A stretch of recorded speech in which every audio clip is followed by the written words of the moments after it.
అత్యాధునిక labs, international collaborations, advanced placements. మీ dream career ని రీచ్ అవ్వడానికి మీ best choice Godavari global university. Welcome to I dream. నా పేరు లుంబిని.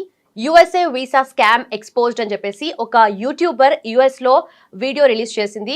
తనే సారా గొంజాలిస్ అనమాట.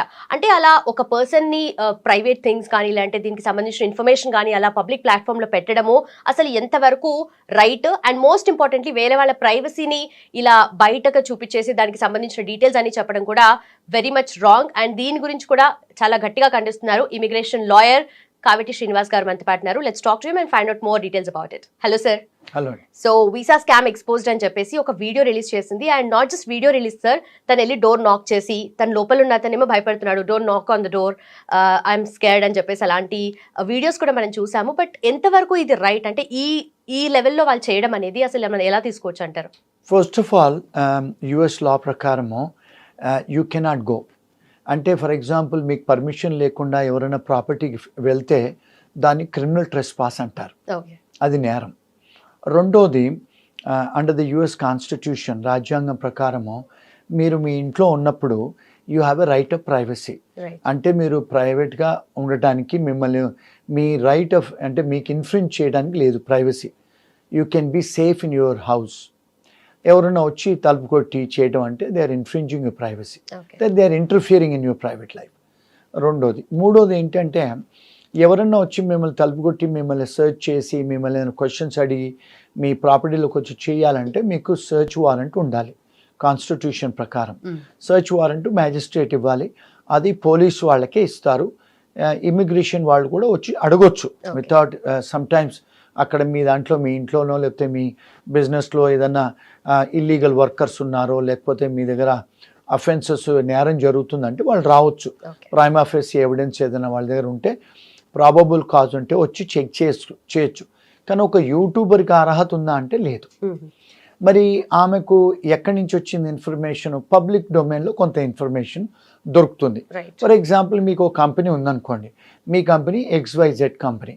నేను మీ XYZ కంపెనీ ఇన్కార్పొరేషన్ అని చెప్పి నేను మీది టెక్సస్లో ఉంటే నేను సెర్చ్ చేస్తే నాకు XYZ అనే కంపెనీకి మీరు ఓనర్ అని నాకు తెలిసింది.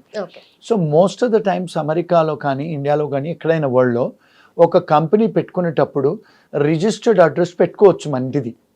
Company can be incorporated at home. అది నేరం కాదు. మీరు రిజిస్టర్డ్ ఏజెంట్కి కూడా ఉండొచ్చు, అది కూడా నేరం కాదు. కానీ వ్యాపారం కూడా చేసుకోవచ్చు. కొన్ని వ్యాపారాలు ఇంట్లో నుంచి, కొన్ని వ్యాపారాలు చేసుకోవడానికి లేదు. ఇప్పుడు ఫర్ ఎగ్జాంపుల్ ఇప్పుడు యుఎస్లో చాలామంది ఐటీ కంపెనీస్ ఇంట్లో నుంచి రిజిస్టర్ చేసుకుంటారు. మీరు షేర్ హోల్డర్ అయి ఉండొచ్చు, CEO అయి ఉండొచ్చు, వైస్ ప్రెసిడెంట్ ఉండొచ్చు, ఏదైనా కావచ్చు. మీ కంపెనీకి మీ ఇంట్లో నుంచి వ్యాపారం చేసుకోవచ్చు, కన్సల్టెన్సీ కంపెనీ. కానీ కొన్ని వ్యాపారాలు చేసుకోవడానికి లేదు. అంటే ఫర్ ఎగ్జాంపుల్ ఇప్పుడు మీ ఆఫీస్కి వచ్చి ఒక ఆడపిల్లలు పనిచేయటమో, మగవాళ్ళు వచ్చి పనిచేయటమో, ఫిజికల్ వచ్చి పనిచేయటమో అలాంటి వాటికి అర్హత ఉండదు. ఎందుకు? ఎంట్రీ ఉండాలి, ఒక ప్రాపర్టీకి ఎగ్జిట్ ఉండాలి, అంటే ఫైర్ క్లియరెన్సెస్ ఉండాలి, సిటీ క్లియరెన్సెస్ ఉండాలి. ఇంట్లో అవన్నీ ఉండవు కదా. ఆడవాళ్ళకంటే సపరేట్ బాత్రూమ్ ఉండాలి, ఇవన్నీ కొన్ని రెగ్యులేషన్స్ ఉంటాయి. ఫర్ ఎగ్జాంపుల్ మీ దగ్గరికి ఎవరైనా కస్టమర్స్ బిజినెస్ ఇన్వైటీస్ వస్తే వాళ్ళకి సపరేట్ ఎంట్రన్స్ ఉండటం, ఎవరైనా డిసేబుల్డ్ ఉంటే వాళ్ళకి రావడానికి సపరేట్ ఎంట్రన్స్, ఇవన్నీ లోకల్ లాస్ అవన్నీ. మరి అవన్నీ ఉండవు కదా ఇంట్లో. అందుకని మీకు అంటే వ్యాపారం చేసుకునే పర్మిషన్స్ ఉండవు. సో ఒకవేళ ఐటీ కన్సల్టింగ్ కంపెనీ అంటే చేసుకోవచ్చు. ఎందుకు? మీ ఎంప్లాయీస్ అంతా బయట ఉంటారు, మీ ఆఫీస్కి వచ్చి ఎవరు పనిచేయరు, క్లౌడ్లోనే పనిచేస్తారు, బయటనే పనిచేస్తారు, రిమోట్లో పనిచేస్తారు. So that is okay, they can do it. మీరు పేరోల్ నడుపుకోవచ్చు, మీరు ఇన్వాయిస్ చేయొచ్చు ఇంట్లో కూర్చొని, which is legitimate. Even income tax వాళ్ళు కూడా మీకు క్రెడిట్ ఇస్తారు ఇంట్లో నుంచి వ్యాపారం చేసుకుంటే, ట్యాక్స్ క్రెడిట్స్ దొరుకుతాయి, దట్స్ లాఫుల్. కానీ ఇంట్లో ఉండి మీరు H1B మీ ఇంట్లో నుంచి చేయకూడదు. H1B వర్కర్స్ అంటే నాన్ ఇమిగ్రెంట్ వర్కర్స్, దానికి బిజినెస్ ప్లేస్ ఏదైనా ఉండాలి బయట, అంటే ఒక బిజినెస్ ప్రెమైసెస్ ఉండాలి. సో ఇప్పుడు ఈ సారా గొంజాలిస్ ఏం చేసింది, పబ్లిక్ డొమైన్లో కొంత ఇన్ఫర్మేషన్ దొరుకుతుంది మీకు. ఆ ఇన్ఫర్మేషన్ తీసుకొని ఏం చేసింది, క్రిమినల్ ట్రెస్పాస్ చేసింది. ఆ ప్రాపర్టీకి వెళ్ళేసి కెమెరాలు పట్టుకొని వెళ్ళేసి తలుపు కొట్టి మీరు ఎంతమంది ఉన్నారు ఏంటి అనేది she is infringe the privacy of that individual, ఆ ఇంటి ఓనర్. మూడోది ఏం చేసింది, బయటకు వచ్చేసి పక్కింటి వాళ్ళని అడిగింది, ఎదురింటి వాళ్ళని అడిగింది, అడిగేసి ఆయన ఫోన్ చేసి పోలీసు వాళ్ళకి ఫోన్ చేస్తే వెళ్ళిపోయింది ఆమె. పబ్లిక్ డొమైన్లో ఉంది కదా ఇన్ఫర్మేషను. ఏం చేసింది, ఆ ఇంట్లో 27 మందికి స్పాన్సర్ చేశాడు, H1Bలు స్కామ్ చేశాడు, ఫ్రాడ్ చేశాడని అంది. మరి ఆమె దగ్గర ఏం ఎవిడెన్సెస్ ఉన్నాయని చెప్పి చేసింది. ఇవన్నీ కూడా నేరపూరితమే ఆమె చేసినవి. రైట్. ఆన్ దట్ నోట్, ఒకవేళ పర్టికులర్ గా దానికి సంబంధించిన ఇన్ఫర్మేషన్ ఉన్నా కూడా తనకు ఆ రైట్ లేదు కదా వెళ్ళి చేయడానికి. ఎస్, ఎందుకంటే she's a private individual, she's a youtuber. ఆమె లా ఎన్ఫోర్స్మెంట్ ఆమె కాదు, ఇమిగ్రేషన్ ఆఫీసర్ కాదు, ఇన్కమ్ ట్యాక్స్ ఆఫీసర్ కాదు ఆమె, అంటే జస్టిస్ ఆఫ్ డిపార్ట్మెంట్ దేనికి సంబంధించిన ఆఫీసర్ కాదు ఆమె. ఇప్పుడు మీకు లా ఎన్ఫోర్స్మెంట్ వాళ్ళైతే మీకు అర్హత ఉంటుంది ఎప్పుడు when they have a probable cause, అంటే వాళ్ళకి ఇన్ఫర్మేషన్ ఉండాలి. ఇక్కడ ఏదో నేరం జరుగుతుంది, ఇక్కడ పని చేయించుకుంటున్నాడు, చేయట్లేదు, అలాంటి ఏం లేదు. పబ్లిక్ డొమైన్లో ఇన్ఫర్మేషన్ తీసుకొని ఈ ఇంట్లో 27 మంది ఎంప్లాయీస్ H1B ఫ్రాడ్ చేశాడు అని చెప్పి ఒక థంబ్నెయిల్ పెట్టేసి రిలీజ్ చేసేసింది ఆమె యూట్యూబ్లోను, ఆమె ఇన్స్టాగ్రామ్లో. అది చూసేసి అది వైరల్ అయిపోయి ట్రెండింగ్ అయిపోయి ఇప్పుడు ఇండియాలో కూడా ఇండియన్ ఛానల్స్ వాళ్ళు, యూట్యూబ్ ఛానల్ వాళ్ళు, మెయిన్ స్ట్రీమ్ ఛానల్ వాళ్ళు, ఈవెన్ టైమ్స్ ఆఫ్ ఇండియా వాళ్ళు కూడా ఇండియన్స్ అమెరికాలో ఉండి H1B ఫ్రాడ్లు చేస్తున్నారు అని చెప్పేసి పెడుతున్నారు. అంటే దట్ ఈస్ డిఫమేషన్ కదా. మీకు బేసిక్ ఇన్ఫర్మేషన్ ఏం లేదు. మీరు ఒక యూట్యూబ్ ఛానల్లో చూసేసి లేదా మెయిన్ స్ట్రీమ్ న్యూస్ పేపర్లలో చూసేసి మీరు ఎట్లా అక్యూజేషన్ చేస్తారు? అంటే it could be false information కదా. ఏం వెరిఫికేషన్ తీసుకోకుండా చేస్తున్నారు. ఇప్పుడు ఏమైంది పరిస్థితి, ఇప్పుడు వాళ్ళు ఆయన ఇల్లు వదిలేసి వెళ్ళిపోయాడు. ఆయన ఇంట్లో ఉండట్లేదు, ఆయన భార్య పిల్లలు ఇంట్లో ఉండట్లేదు. ఎందుకు? ఏ టైంలో పోలీస్ వాళ్ళు వచ్చి అరెస్ట్ చేస్తారో, ఇమిగ్రేషన్ వాళ్ళు వచ్చి అరెస్ట్ చేస్తారని చెప్పి ఇల్లు వదిలేసి వెళ్ళిపోయాడు. వ్యాపారం కూడా ఆపేశాడు. ఇప్పుడు అలాంటివి చేసినప్పుడు ఏమవుతుందంటే మీకు టార్చర్స్ ఇంటర్ఫిరెన్స్ ఇన్ బిజినెస్ అంటారు. అంటే ఇట్స్ యాక్షనబుల్. అంటే ఆ పర్టిక్యులర్ పర్సన్ ఓనర్కి he has a rights as against that lady in constitution, under the criminal law, under various laws in America. Okay. So ఇలాంటి చేయకూడదని నా ఒపీనియన్, పర్సనల్ ఒపీనియన్. ఇప్పుడు trending అది మన అందరి మీడియా వాళ్ళకు ఏదో ఒకటి ఇట్లాంటివి అయితే లక్షల మంది చూస్తారు, ఆయనను తప్పుగా భావిస్తున్నారు. So it's also defamation on the part. అంటే ఫాల్స్ ఇన్ఫర్మేషన్ కావచ్చు కదా. మీ దగ్గర ఏముంది ఇన్ఫర్మేషను? ఆయన 27 మందిని తీసుకొచ్చాడని, ఆయన H1B ఫ్రాడ్ చేస్తున్నాడని మీ దగ్గర ఏ ఇన్వెస్టిగేషను పెండింగ్ లేదు. ఏ డిపార్ట్మెంట్ ఆఫ్ లేబరు లేకపోతే ఇమిగ్రేషన్ వాళ్ళు డిటర్మిన్ చేయలేదు, అడ్జుడికేట్ అవ్వలేదు కదా, వీడు దొంగ నిర్ధారణ చేయలేదు కదా. మరి ఎలా మీరు చెప్తారు? సో డిఫమేషన్ అయిపోయి ఆయనకి ఇమోషనల్ డిస్ట్రెస్ అవుతుంది. ఇప్పుడు ఆయన అది డిఫెండ్ చేసుకోవాలంటే లాయర్స్ ఖర్చు పెట్టాలి. రేపు మళ్ళీ ఇమిగ్రేషన్ వాళ్ళు రావచ్చు, మళ్ళీ డిపార్ట్మెంట్ ఆఫ్ లేబర్ రావచ్చు, ఇన్కమ్ ట్యాక్స్ వాళ్ళు రావచ్చు, మున్సిపల్ వాళ్ళు రావచ్చు, పోలీస్ వాళ్ళు కూడా రావచ్చు. ఇంతమందికి ఆయనకు ఆన్సర్ చెప్పుకోవాలంటే ఒక చిన్న వీడియోతోని ఎన్ని ఇబ్బందులు చెప్పండి. So it's all infringement of laws of a private individual. So that's against the law. That is my opinion, and this is not a legal opinion what I am giving. This is only a analysis of Vishleshana. Ante. One should not take it as a legal advice. Right. So మీరు చెప్పేదంతా consequences తను face చేయాల్సి వస్తుంది. ఎవరైతే accused అని తిను ఏదో చెప్తున్నారో తను ఫేస్ చేయాల్సిన థింగ్స్. అయితే what is the consequences she has to face అనేది, అంటే ద యూట్యూబర్ సారా గొంజాలెస్ అట్లా పెట్టింది కదా. ఇప్పుడు it's against the public policy, it's against the law of the country. అంటే ఆమెకి ఏ పర్మిషన్స్ లేకుండా మీరు ఇప్పుడు మన ఇన్వెస్టిగేటివ్ జర్నలిస్ట్ అనేవాళ్ళు ఉన్నారు.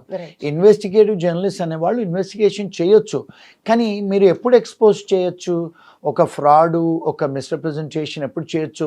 ఒక మనిషిని మీరు ఎప్పుడు డిఫేమ్ చేయొచ్చు అంటే ఎప్పుడైతే నువ్వు పబ్లిక్ ఫిగర్ అయినప్పుడు పబ్లిక్ ప్లేస్లో షూట్ చేయొచ్చు, కానీ not in a private person in private ప్రాపర్టీలో చేయడానికి లేదు.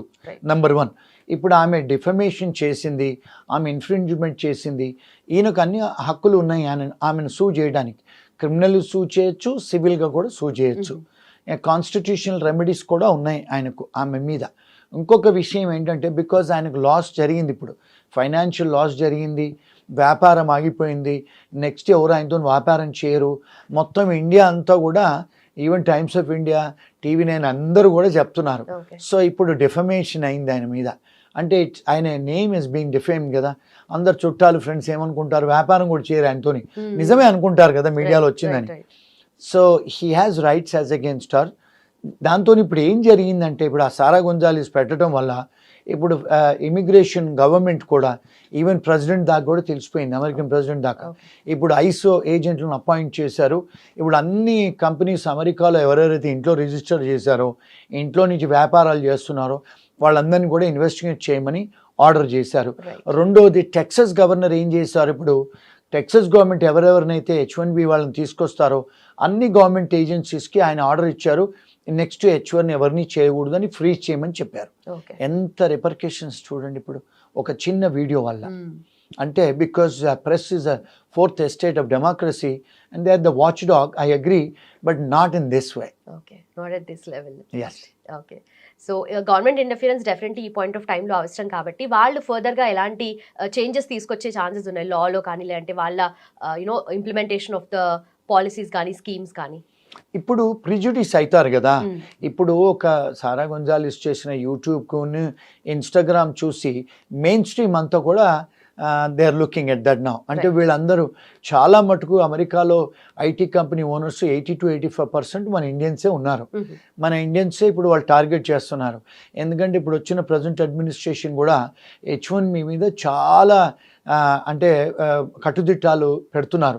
అంటే $1,00,000 కట్టాలని, లేకపోతే అంటే లెవెల్ 4 వాళ్ళకే ఫస్ట్ వీసాలు ఇవ్వాలని, అంటే 2,50,000 జీతం ఉన్న వాళ్ళకే ఫస్ట్ లాటరీ తీసుకోవాలని, అలాంటి ఉల్లంఘనలు అన్నీ పెడుతుంటే ఇప్పుడు ఇక్కడికి వచ్చారు చాలామంది H1B వీసా వేయించుకోవడానికి.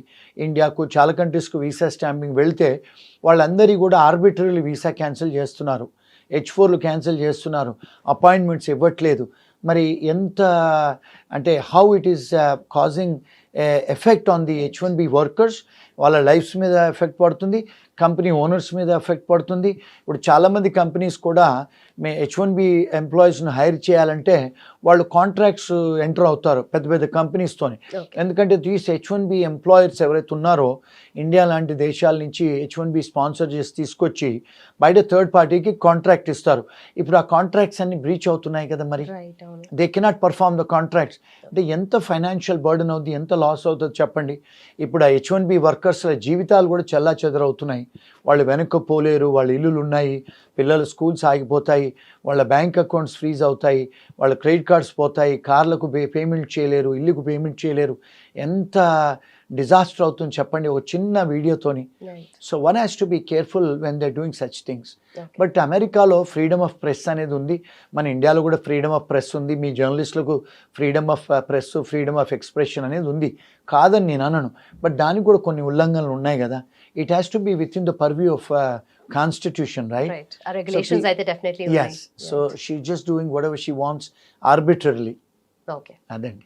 ఓకే సార్, అయితే ఆన్ దిస్ నోట్ ఇప్పుడు యుఎస్లో ఉన్న మన ఇండియన్స్ ప్రతి విషయంలోనూ ఎప్పుడు భయపడుతూనే ఉండాలి. ఏదో ఒక పాయింట్ ఆఫ్ టైంలో ఎలా ఏంటి ఏమవుతుందో అని చెప్పేసి నెక్స్ట్ డే ఫర్దర్గా ట్రంప్ చేసే స్పెషలీ అనౌన్స్మెంట్స్ కూడా దాని గురించి కూడా ఆలోచించాలి. కాబట్టి సో యుఎస్లో ఉన్న మన ఇండియన్స్ ఎలాంటి జాగ్రత్తలు తీసుకోవాలని చెప్తారు? ఏం లేదండి, అందరూ మీలాంటి వాళ్ళ యూట్యూబ్లు చూడాలి రోజు and they can see that in media everyday. మా అధ్యక్షుల వారు రాత్రి ఏదో డిసిషన్ తీసుకుంటారు, పొద్దున పాలసీ పెట్టేస్తారు. So one has to follow. White house website ఉంటుందండి, ఎవరైనా వైట్ హౌస్ వెబ్సైట్కి వెళ్తే వారు తీసుకునే పాలసీస్ అన్నీ రోజు అప్డేట్ అవుతాయి, అది ఫస్ట్ చూడాలి. అంటే బయర్ బీ అవేర్ అని మనం ఏదైనా కొనుక్కునేటప్పుడు 10 సార్లు ఆలోచించి చూసి కొనుక్కుంటాం. అలాగే if you're living in America now you have to be aware. నాకు తెలీదు, నాకు అర్థం కాదు, ఇప్పుడు మనం ChatGPTలో తెలుగులో కూడా చూసుకోవచ్చు మనం అన్ని ఇన్ఫర్మేషన్లు. So language is not a criteria now. Everybody has a smart phone, they have to be aware. Right, sir. Being aware is the best thing to do. Thank you so much, sir. Thanks for your time. Thank you.